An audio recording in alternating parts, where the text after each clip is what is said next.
রাজশাহী বিশ্ববিদ্যালয়ের শহীদ জিয়াউর রহমান হল ও সৈয়দ আমির আলী হলে রাতের আঁধারে পবিত্র কোরআন পোড়ানোর ঘটনা ঘটেছে।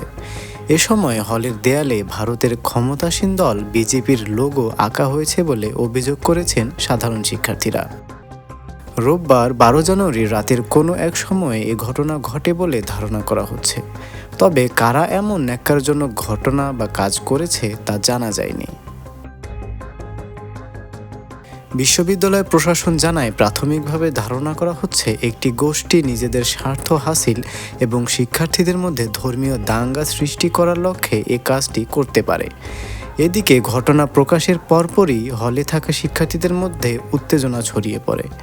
অনেকেই এ ঘটনাকে ধর্মীয় অনুভূতির আঘাত ও সহিংসতা উস্কে দেওয়ার চেষ্টার অংশ হিসেবে দেখছেন। জড়িতদের দ্রুত শাস্তির আওতায় আনার দাবি জানিয়েছেন শিক্ষার্থীরা।